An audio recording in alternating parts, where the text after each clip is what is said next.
Continuing with this implications for banks and financial systems, David Schwartz, CTO, as I mentioned, of Ripple. David, 10 minutes. Hi, thanks. I'm David Schwartz, CTO of Ripple. I'm definitely not an economist. I just had arthroscopic surgery and tomorrow will officially be my first day back to work, so no slides for me. I'm coming here from my kitchen because my office is on the other side of my house. It might as well be on the moon. I want to thank Rich and Tobias, also Barry and John, for giving me the opportunity to speak today. Ripple improves international payments for enterprise customers by building a modern, interoperable, international payment and settlement system, RippleNet, based on blockchain technologies. Our ultimate goal we call the Internet of Value, payments as easy as email for enterprises of all sizes and for consumers around the world.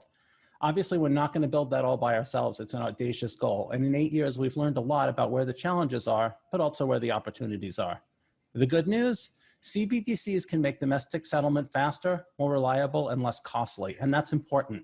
You can't have good international payments without good domestic settlement. International payments are more important than you might think because they're just so inefficient today. They often simply don't take place. Most emails wouldn't have been sent by postal mail if we didn't have email. The communication simply wouldn't have happened. An enormous amount of valuable commerce simply doesn't happen because international payments are so slow, unreliable, costly, and complex. The opportunity is enormous. There's typically a domestic transfer on each end of any international payment. If those don't work well, the international payment doesn't work well. And equally importantly, if you imagine an international settlement system with great characteristics like speed, certainty, low failure rates, those benefits won't be seen by the endpoints of the payment unless the domestic components on both ends of the international payment have them too. Countries that don't modernize their domestic systems will not see the benefits of the revolution in payments taking place today pushed to the endpoints in that country. CBDC distribution will almost certainly have to happen through intermediaries, banks, wallets, fintech companies. Central banks don't have the scale to provide direct-to-consumer services, and it makes no sense for central banks to try to scale up to replace consumer financial infrastructure.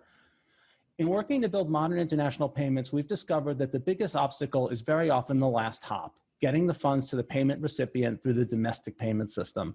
But lacking connectivity to consumers, CBDCs won't solve the last mile problem that has made modernizing international payments so difficult. Fortunately, domestic systems are modernizing. SEPA, Singapore, others have very strong domestic systems. The US is implementing FedNow, though that won't be live for another few years. It's important that these payment systems are built on newer technologies that are compatible with each other. At a minimum, they won't be able to confer the benefits of improved international settlement to the payment's originator and recipient if they aren't modernized. At worst, those payments won't work at all. Even if you imagine some future with one world asset, we won't get there unless the new one world asset is compatible with where the value is today. So either way, compatibility is key. The world's value today is spread out among systems that don't interoperate with a massive number of bespoke and quirky interconnections, band-aids. Companies that handle large numbers of payment endpoints need hundreds of people to maintain their payments infrastructure and handle the complex treasury operations needed to handle funds in dozens of payment systems. If someone wants to compete with companies that have this kind of payments infrastructure, the answer can't be that their new startup hire 100 payment engineers and a dozen treasury operations people. That's a non-starter.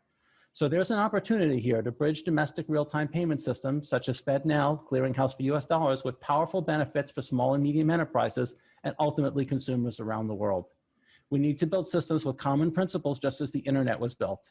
Today, many computer networks are effectively just part of the internet, but this wasn't always the case. As many of you may know, Cisco rose to dominance among competitors because they could make legacy systems that were already there connect to the internet, while competitors frequently required you to build new internet-like networks. Today, most networks look like the internet, and this isn't a concern, but it took interoperability to get there. There was a long transition period. We're not going to build a new financial system tomorrow and everything magically move to it. That's not realistic. Payments and settlement are in that pre-internet state. There's still that huge mismatch. It's walled garden after walled garden with limited interoperability through a massive number of limited interconnections. Liquidity is spread out, and enterprises need to keep money spread across these systems when they don't know which domestic payments they'll need to make next in which countries. The result is high cost due to trapped funds and the need to pre-fund transactions, often days in advance. So two problems we need to be mindful of when we talk about stablecoins and CBDCs. Stablecoins are always going to be tied to a single fiat currency by definition. There's probably not going to be one winner at the end of the day. There definitely won't be a single stablecoin or single fiat currency that everyone in the world uses anytime soon. The US dollar has been the world's reserve currency since the Bretton Woods Agreement, 1944. But as we've seen, particularly this year, that status has been weakening. I don't think the US dollar being fully replaced as the world's reserve currency is likely in the near term or even over the next few decades, but its position is becoming more precarious. Pandemic uncertainty is forcing consumers and institutions to look at other safe haven asset classes, even cryptocurrencies, and the rise of other countries, particularly China, trying to dethrone the US dollar. Being tied to USD also brings jurisdictional ties as well that are, let's be realistic, increasingly unwanted in many parts of the world. Today, many sovereign countries around the world want independence from such a system that gives jurisdictions like the US and the EU extraterritorial control over systems in those sovereign countries and regions. Saudi Arabia, for example, wants a payment system in the Middle East that respects their sovereignty. If each country issues their own CBDC or starts using stablecoins denominated in different regional currencies, we risk repeating this mistake yet again. We drastically need interoperability between these virtual currencies and between virtual currencies and traditional assets and systems. A CBDC, by definition, is going to carry the same capital controls, trade agreements, politics as its corresponding fiat currency did, and countries are not going to want to deal with another country's capital controls, nor should they. They're sovereign nations. A world currency issued by a world jurisdiction that everybody uses for everything is a pipe dream. Our choices seem to be between an interoperable future with a few jurisdictionless settlement assets or more balkanization. If you're looking at cross-border, that key factor is interoperability. You're working across jurisdictions and across assets. You need a neutral asset in between different CBDCs, or your liquidity is going to be divided among the n-squared pairs of CBDCs. Similarly, if other assets, such as securities around the world, get tokenized, there's even more need for a neutral asset between multiple CBDCs and possibly a large number of new assets in new asset classes. A central bank is not going to issue a digital asset that behaves like BTC, XRP, or Ethereum. These are neutral assets that are free from a single jurisdictional control. So CBDCs are not going to usurp the role of universal settlement assets. You need a neutral asset going in between CBDCs serving as a settlement across jurisdictions, accepted by all because everyone can come to accept that they can't get the whole world to use an asset they control. And so an asset nobody can control is preferable to one controlled by their geopolitical competitors. Bitcoin is sometimes pitched as the interoperability solution, and in the early days, that almost seemed believable. But as we now have some 1,500 cryptocurrencies that don't interoperate and almost nothing non-crypto interoperates with Bitcoin, we just recreated the new version of the same walled garden problem. Instead of building an internet based on compatibility, we built one network and required everyone to join that network, demanding too many sacrifices too quickly. Internet without Cisco. So it can't be just one network. And if there's one network at the hub, that network has to be built for that role with interoperability taking priority over everyone do things our way. It has to be based on bridges, not on walls. XRP and the XRP Ledger were built specifically for this kind of role.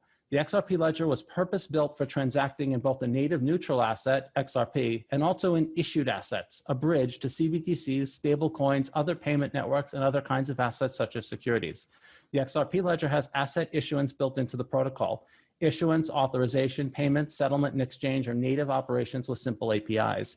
Issued assets can represent fiat currency, securities, or anything else of fungible value that works like a currency. But of course, the XRP Ledger can't handle all the world's payments. And I'm not proposing a one network solution. That's totally unrealistic. People want different things, and different countries have different problems. But XRP can be the hub or backbone that provides the fast international settlement piece, competing with other possible solutions to that same problem. It won't solve the last mile problem, but it will help with interoperability and concentrating liquidity so enterprises don't have to keep funds in every payment system they might need to make payments in. Just to repeat what I said at the beginning, CBDCs can make domestic settlement more efficient, and that's very important. You can't have good international payments without good domestic settlement, but they're not enough by themselves, and expecting them to bring benefits to small and medium enterprises and consumers and users is unrealistic unless we do a number of things. One of the things we discovered at Ripple is that you can give an enterprise a fantastic payment rail, and they'll still be hesitant to push the benefits to their customers because it makes the less modern parts of their system seem worse or unacceptable. It's often better to only provide payments that settle in 2 to 3 business days than to sometimes provide instant payments and sometimes provide payments that settle in 2 to 3 business days. People will now be more dissatisfied with the slower payments than they would be if you didn't seduce them with the better experience they only sometimes get. Perverse, but a fact.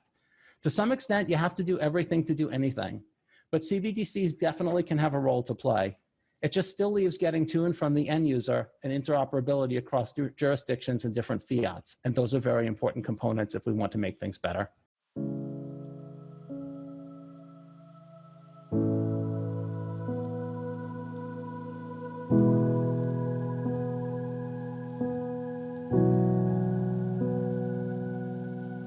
Once upon a time, the world was in the midst of a financial revolution. Cryptocurrencies had become the norm, and the traditional financial system's payment rails were becoming obsolete.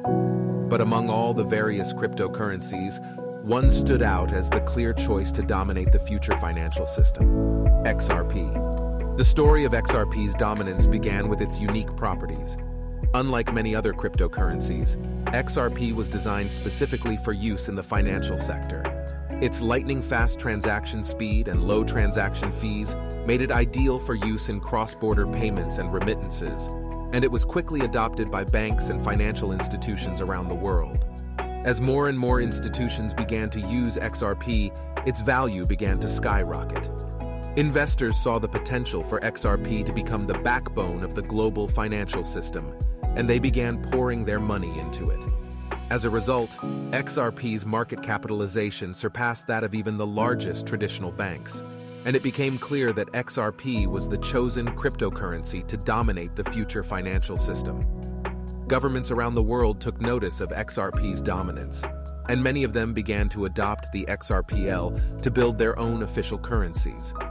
The benefits of using XRPL's technology to underpin their national currency were numerous. It was secure, fast, and cheap, and it could be used by anyone, anywhere in the world. As XRP continued to gain momentum, it became clear that it was not just a cryptocurrency, but a revolutionary technology that would change the face of finance forever. With its advanced features and widespread adoption, XRP ushered in a new era of financial innovation and prosperity for all. And so the world was transformed by XRP, the chosen cryptocurrency that had dominated the future financial system. It had overcome all obstacles and proven its worth, and it would continue to drive the world forward for generations to come.